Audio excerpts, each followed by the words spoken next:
Bill and Kelly Show is recorded at Studio A at Executive Suite Squared in beautiful Hammond, Indiana. Now, here's Bill and Kelly.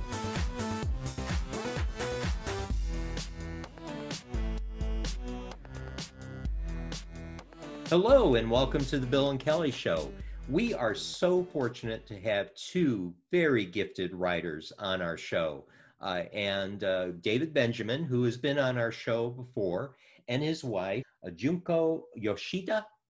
Yep. Perfect. Very good. Do I get a star? Yeah. Very good. We can sign off now. You're finished. Whether Bill can get a name pronounced, which I've been known to mispronounce the name Smith. So, give me a star for that one. Well, welcome to our show. And David has been on our show before, so welcome back. Nice to be here. Yuko, let me tell people a little bit about you, and I'll just stop at that you are a writer for EETimes, which is a publication that is worldwide distributed, particularly in my profession, electrical engineering. And EETimes, for those who don't know, is a trade publication which not only looks at the technology, but the impact of technology and the social economic impacts. Junko has written on various different topics, such as the relationship between China and the US pertaining to technology. She has an expertise, particularly in the automotive industry with autonomous vehicles, which we'll be talking to her about. And we'll also talk to her about outsourcing, which is greatly changed in this pandemic world that we live in. Then we hope to find more backstories about David, like does he keep a clean room or do you have... All right. So in the right place, yes. To our show. We share the room and her area is messier than mine. Okay. Let's save that for later. Yes. Press on, Bill. So welcome. And so I thought we'd start out with, and Junko, if you can talk to us about some of your articles that you've written about the relationship between China and the US, particularly in this environment where there is a heated battle going on between tariffs and which caused disruption to the stream in the US market. So talk to us a bit about that and what you see as the author for EETimes. You know, the electronics industry for a long time, for the last 30 years, 40 years, couldn't have existed without global market, right? For example, like Apple makes iPhones and iPhone is everywhere. It's not just built, it's not just designed and sold in the United States. The electronics industry is fundamentally global. And yet, because of the two things, one is the this trade conflict that turning into more of a kind of new technology Cold War between the United States and China. That's number one. Number two is the pandemic that we had not expected. So it is really the double whammy of these things, escalating the situation to the point that it seems like we are in a very different place. I was talking to one of the industry analysts yesterday, and he used a term, we live in the post-globalization era. And then when I heard that, it's like, wow, that's really a catchy phrase. It's like post-truth era that you're talking about. And, but it is a catchy phrase because now people's mindset, because of the political situation, economic situation, social situation, pushing us to the point that let's think differently. I'm not saying this is good or bad. Actually, I think it's bad. But that mindset is definitely changing, as you pointed out. Yeah. And we've seen that both politically and economically throughout the world. We had maybe 4 or 5 years ago this move towards globalization. But then there was an uprising. People were not happy and they wanted to become more centristic, more nationalistic. And This caused a completely uproar in our political worlds, just not here in the United States, but in Europe as well. We see that going on, and you know, the thing is that was driving our society at that time was technology.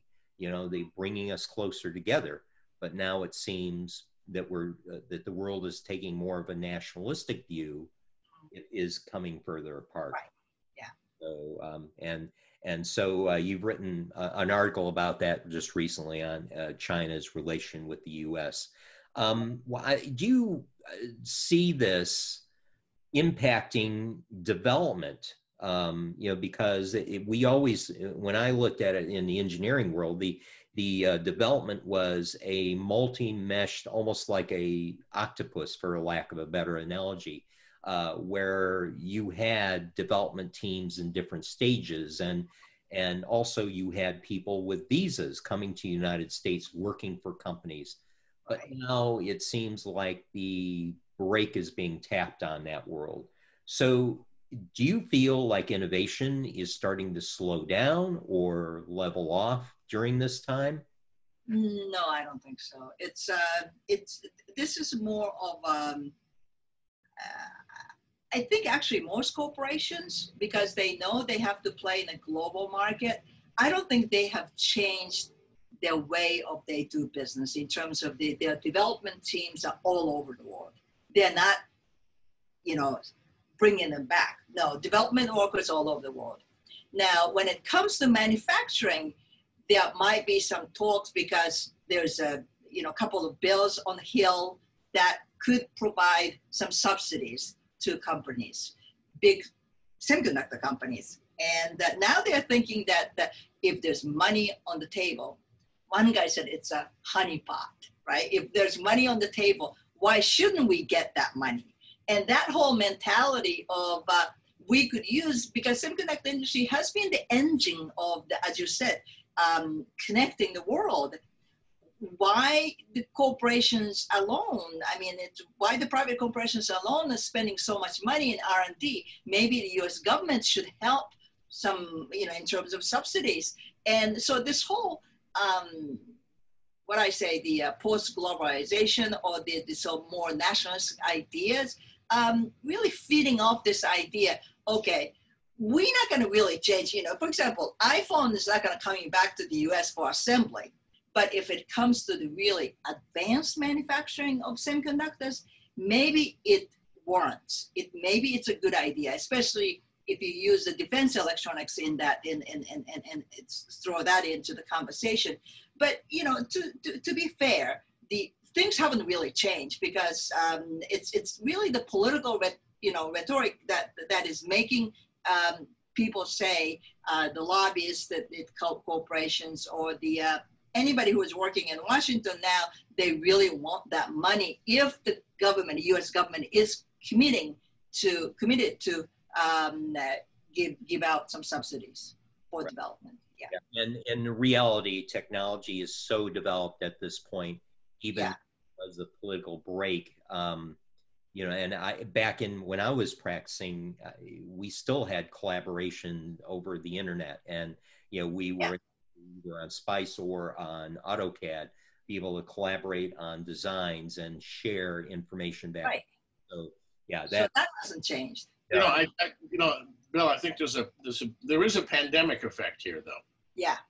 Because some of the supply chain that was global hindered the delivery of a lot of technologies, specifically things like ventilators. And now I think a lot of the companies that are making technology are thinking about restoring some production capacity closer to the market, so that they're not hit by something like this again. You got to bear in mind that an awful lot of globalization when it began, like for instance, when Nike started making sneakers, they wanted to make sneakers in the United States, but they couldn't. But they wanted cheap labor, so they had those sneakers made by Onitsuka in Japan. who later, they outsourced their manufacturing to Southeast Asia and China.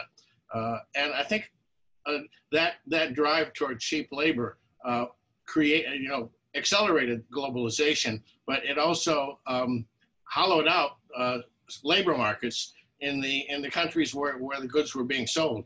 And I think there's because some things really need to be available nearby in a big hurry, like in the pandemic.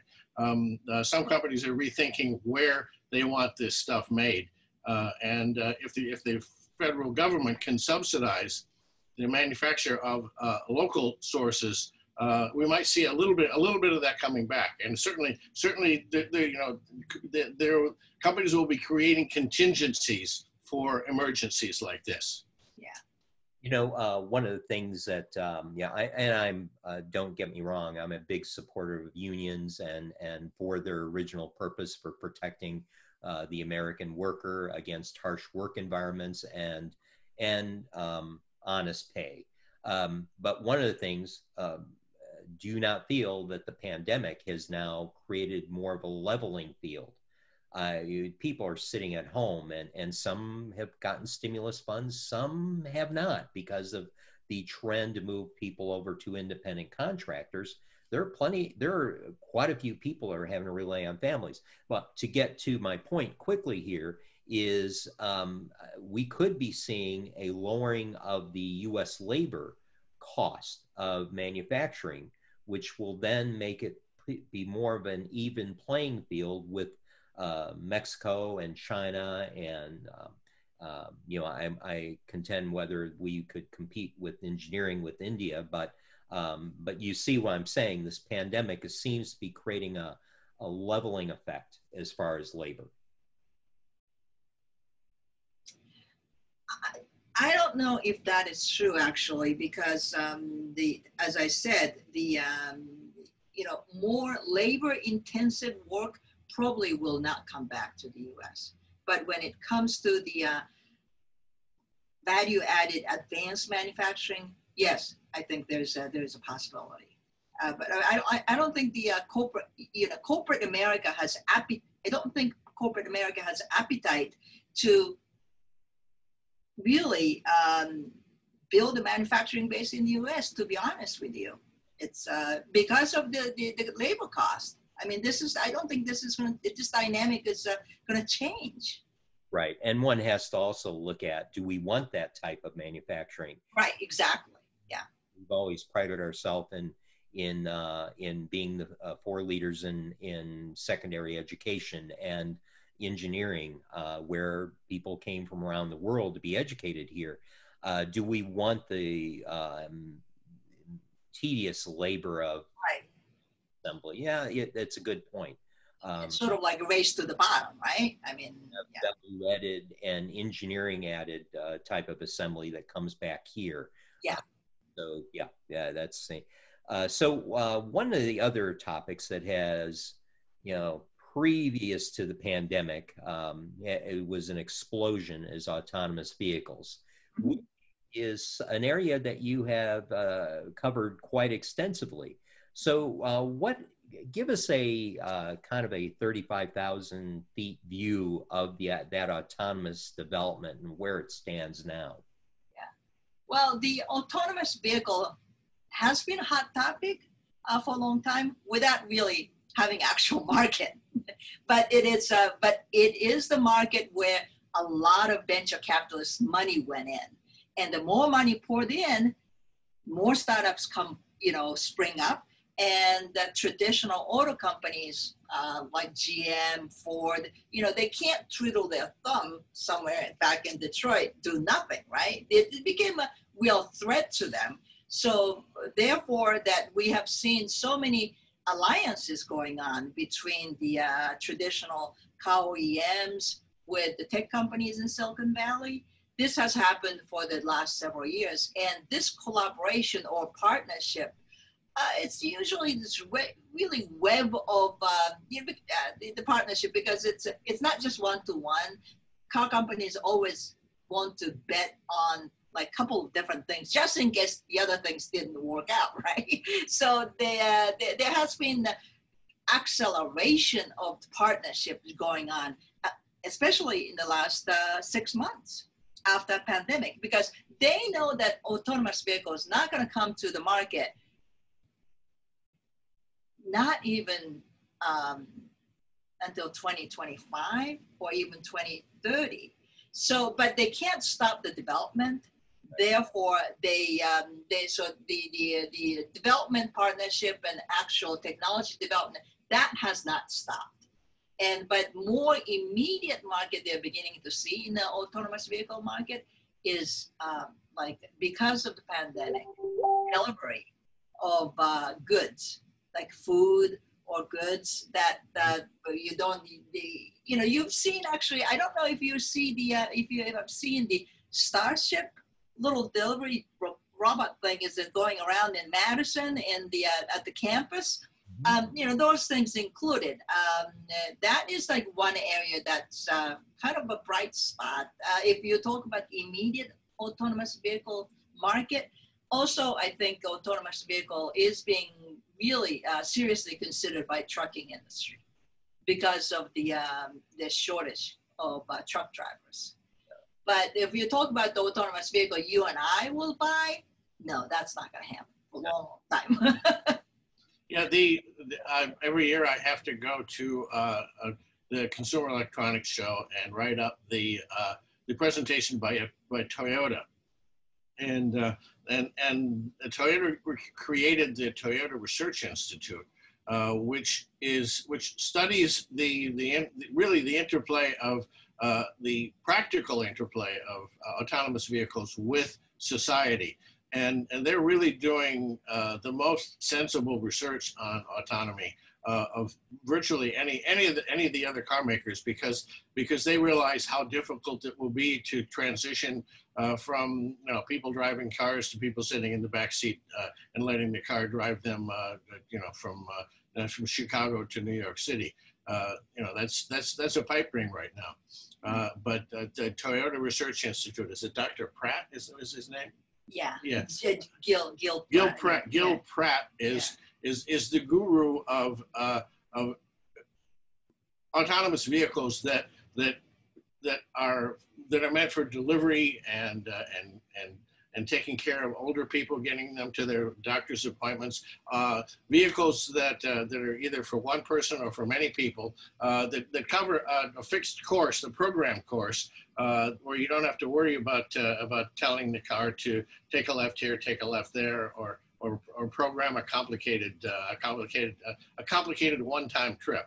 These are the kind of vehicles that go to the same places over and over again, and that's feasible. And that's just Junko mentioned the little delivery carts on the campus at the University of Wisconsin. They're already operating, and they're fairly effective. Yeah, and I may add that since the pandemic, that has accelerated the use of those vehicles. I know a pharmacy in Chicago that had contracted that same company to deliver prescriptions before the pharmaceuticals can open up and people were easily to go in and pick up their prescriptions. Was a valid application of the technology. And, these are smaller items that are that, non-threatening, they're not supposed to, they actually have a law, I think 13 states in the United States have passed the law to let those robotic cars, delivery cars, to drive on sidewalk. Right. Yeah. But they should make them look like R2-D2.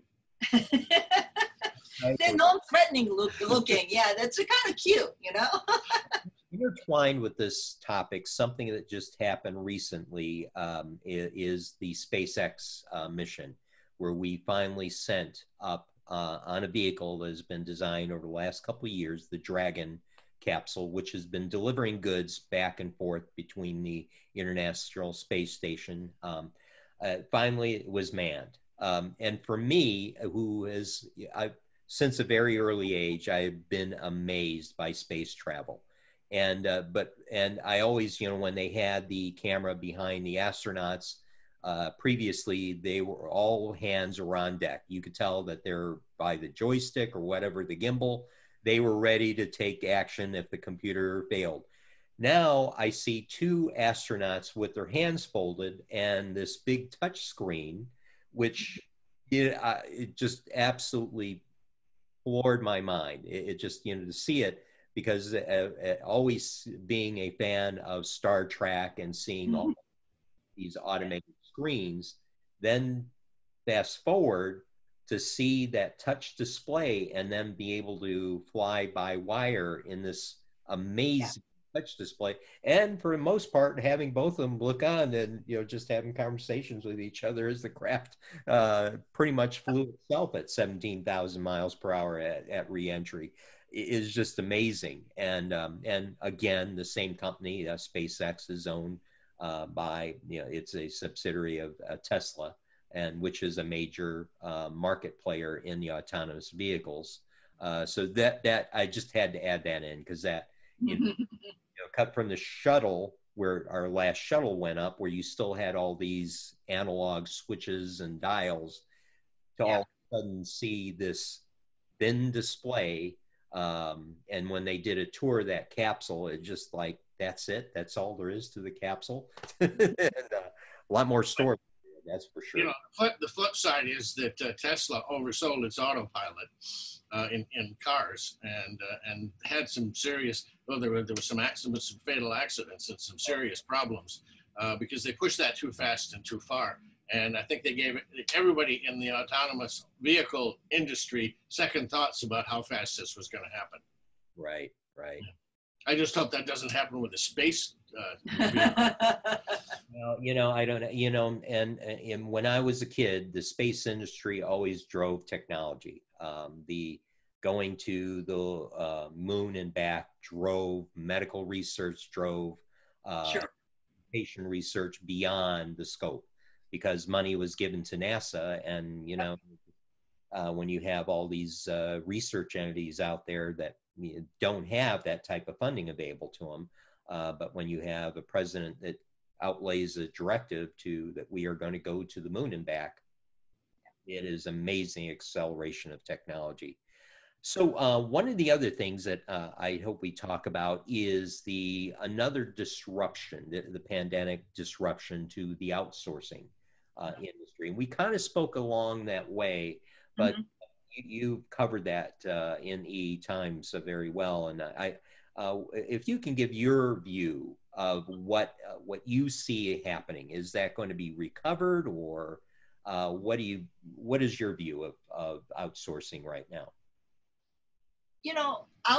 As I said, outsourcing will not stop. This has been the way it is. However, people will start doubling up supply chain. In other words, that they would like to get some leeway that we don't depend on China for everything in the supply, the key components or even key materials that used to make semiconductors. You don't want to depend on one country as a single source. That has, I think that mindset, that people realize that we need to actually have another avenue to source materials. I mean, that is very clear. I mean, that's something we've known that all along, but I think a pandemic really taught us that there's a real urgent need for us to create another avenue. The rethinking of what is manufactured here, what will continue to be manufactured offshore, totally changed our outlook on the world.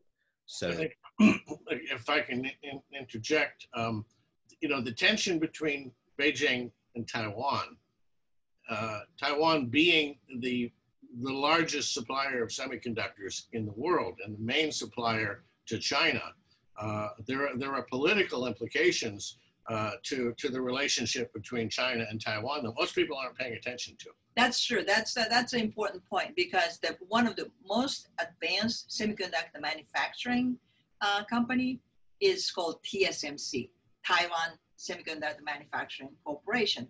Now, TSMC is Taiwan, obviously, and there's only 3 companies in the world who can do advanced chip manufacturing. It's TSMC in Taiwan, Samsung in Korea, Intel in the United States, those three. And as Benji was saying about the TSMC, so when push comes to shoves, which side Taiwan is going to be? Taiwan is part of China. That's what China wants to claim, but Taiwan wants to be independent. And the US is betting all its technology, chip production, on TSMC. So Taiwan always wanted to use the shield. In other words, that they wanted to be able to play nice with the US, but not to upset China so much, right? And this pandemic is actually sort of bringing out this uncomfortable situation that how do we manage Taiwan-US relationship versus Taiwan-China relationship? And you brought up a very good point because of our political environment and pretty much ignored. But and one of the things that comes to mind, being a former or retired engineer, once an engineer, always an engineer, Bill. Boy, I tell you, I drive Kelly crazy sometimes. It's like, to her, there's the important things I don't pay attention to, but the least important things I do. That's her view of the world. And I've got to admit, she's probably doggone right. But it's kind of interesting because I know a lot of design emphasis, particularly in the computer industry, because it became too reliant on Intel. Old Intel inside a marketing game. And there was a huge emphasis to move away from Intel and go to other manufacturers. Is that even a consideration now? Do you think that is like leveled, or? No, Intel continues to dominate in the server market, especially for the data centers. So Intel's doing okay. Intel actually making their own chips in their own fabs. They're doing fine. However, as you know, the semiconductor manufacturing is really this driven by Moore's law. In other words, that the finer the node, you get more benefits, economic benefits, and then the lower power, so on and so forth. So that everybody is competing on the 10 nanometer, 7 nanometer. This is the nanometer is the process technology. Now, the Intel CEO, Bob Swan, just recently talked about, not an announcement, but he talked about that Intel, he actually acknowledged that Intel, once again, delayed with its own 7 nanometer process technology, which is actually a big deal. That prompted some analysts to speculate, maybe Intel should altogether forget about chasing down the, production, chasing down its, manufacturing. Maybe Intel should all outsource the production of Intel chips to TSMC. That was one speculation. But another speculation is, no, this is a time for Intel to double down. Maybe Intel should be, more focused on producing other companies' chips as well, not just Intel chips. And so this is still ongoing speculation. But as we talked to the Intel's man in Washington, D.C. a couple of days ago, the Intel is looking for money on the table so that at the Washington, so that they can get the government money to subsidize get subsidies for the advanced technology development. Right. But Intel is saying that they're not going to stop production. No, they said they will continue to do this foundry business. But Intel has proven that it's not really good at custom foundry. They can continue to make their own chips because their process technology is designed for Intel's own CPU, not the customer's chips. Yeah, and that's something as an engineer that was kind of frustrating in discussing this with my peers that were working in the computer industry, that the architecture was totally built around Intel architecture, which is frustrating. And that's, all of them dream, what if we had our own processor? And I'm like, yeah, that will never happen. So the research on quantum computing, having, and how far off are we to having that technology embedded? That's a long way. Yeah. We're still looking for the real application. However, I thought it was telling that at the Consumer Electronics Show in Las Vegas in January this year, I saw for the first time IBM displayed its own quantum computing in the main lobby at the entrance of CES, which sort of tells you that, well, it's PR, right? But at the same time, the quantum computing is already, as you yourself brought up, it's beginning to seep into the minds of people, right? It brings the AI much to the forefront again, and yeah, the cycle. It's, you know, again, autonomous vehicles. Seeing two astronauts just sit back with their hands folded as the ship is flying itself. Yeah, it's the dream where that is headed. So, well, you know, enough about technology. Right. And oh, shucks. I know this is going to make David extremely nervous, or maybe not. I don't know. So what is it like having two extremely gifted writers in the same household? You know, what is, I mean, you know, I tried to get this out of David the other day when I was talking to him on an interview. He was like, is she up at the dining room table now, just chatting away? He goes, actually, she is. So. Yeah. We actually have two desks in a work area, right? He's got his own Mac, and I have my own PC in the same room. But usually we don't work in the same room because she's annoying. No, he's annoying. He's you know, he likes to play music, and I can't write with the music in the background, even though I can write in a busy, noisy newsroom. But music really bothers me. Yeah. So you brought it out there. So he is a Mac person, and you are a PC person. Yeah. We could end the conversation right there. That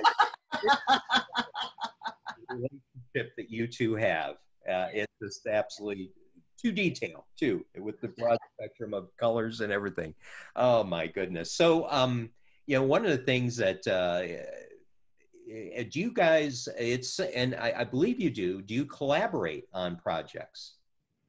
We do, because I asked Benji to write for EETimes, and he's not a technology guy, and yet he has a very good nose in terms of what consumer is frustrated about technology.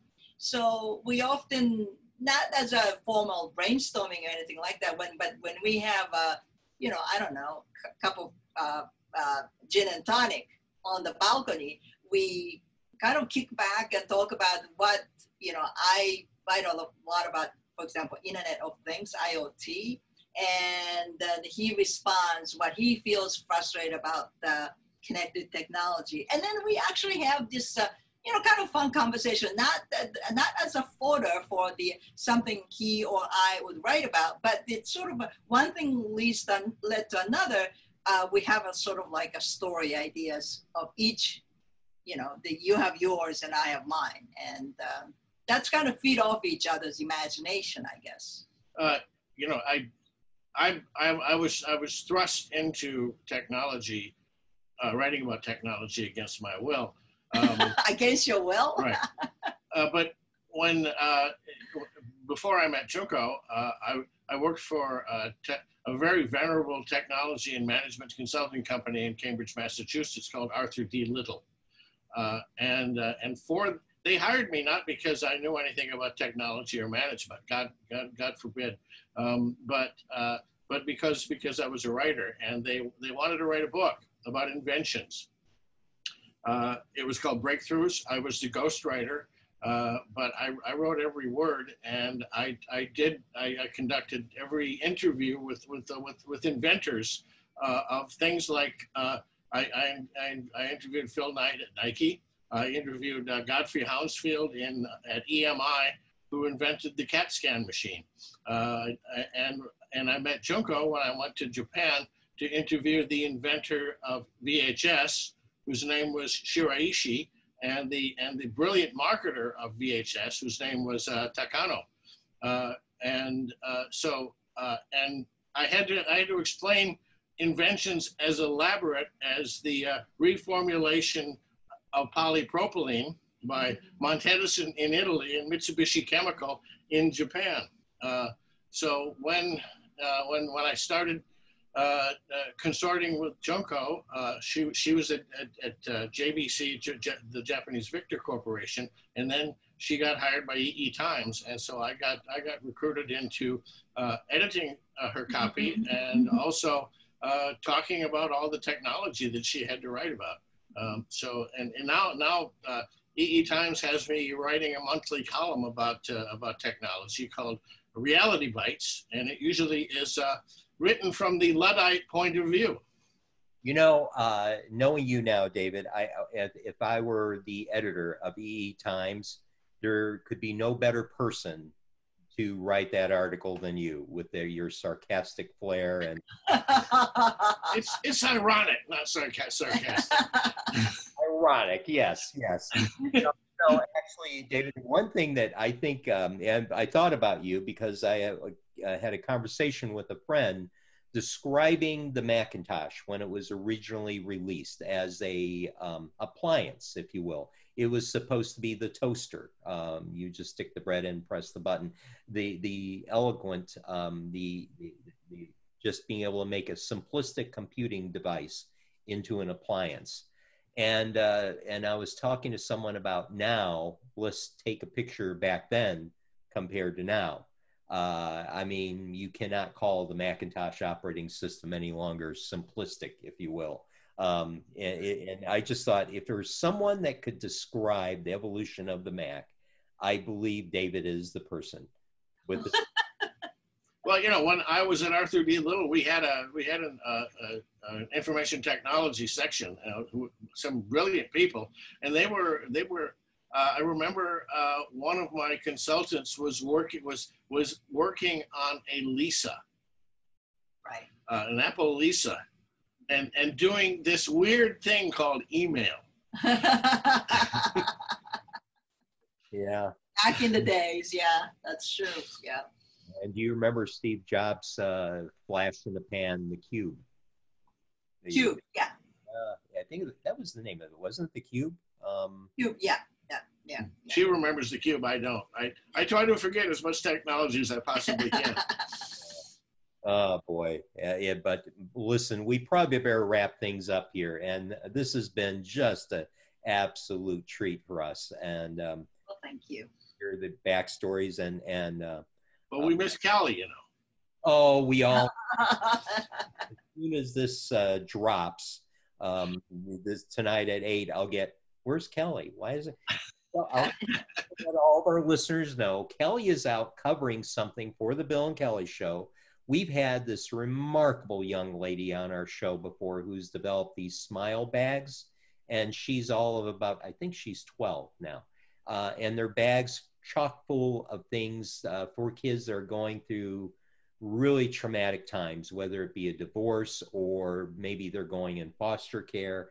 And she had a friend that goes, so she created this bag. Well, she is delivering these bags to the Hammond Police Department, who put them in their trunks. And as they encounter these cases where these poor, unfortunate kids are going through a traumatic situation, they get one of these smile bags. So Kelly, and really I call Kelly my smile bag because she's all bubbly, and I kind of make up for everything that Kelly is, you know. Yeah, well, we could all use mine back. I mean, that's a great idea. I like that. Yeah. Well, that's what she's doing. So as people are listening out there saying, "Oh, it's just Bill again?" I guess I'll.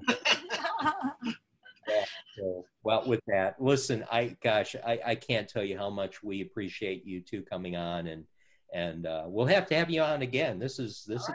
It was fun. Yeah, thanks for having us. Yeah. And with that, always great to talk to you, Bill. Oh, always great talking to you and reading your fabulous view of the world.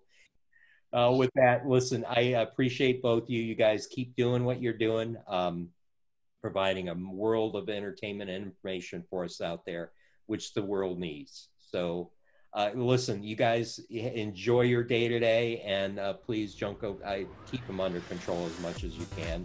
I'll do my best, yes.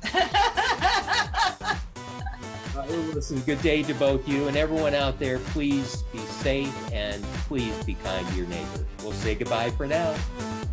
Thank you, Bill. Bye.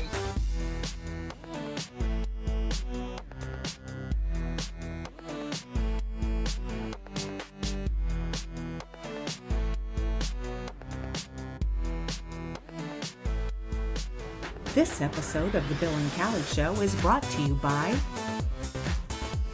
Green Balance Hemp and Wellness.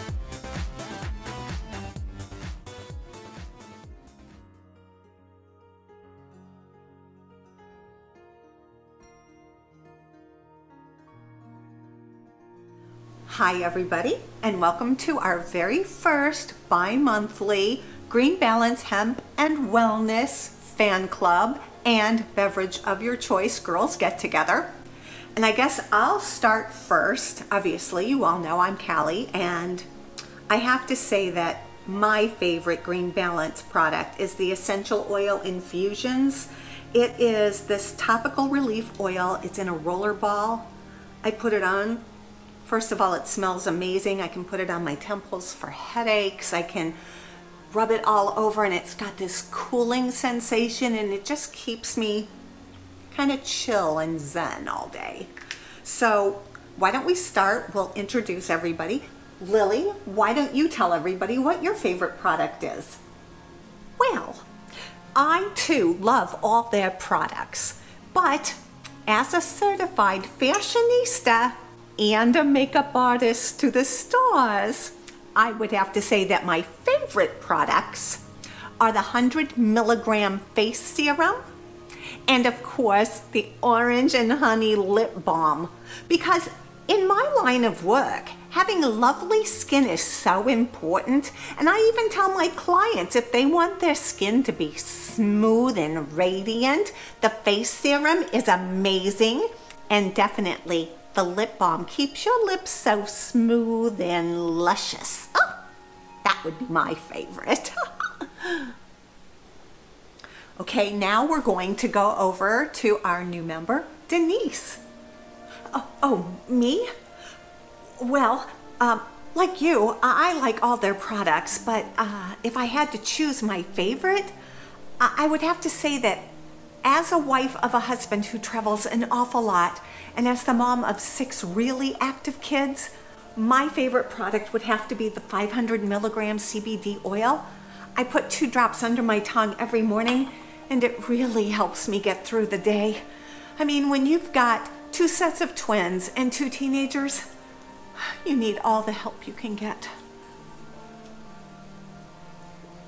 Okay, next we're going to introduce Gwendolyn.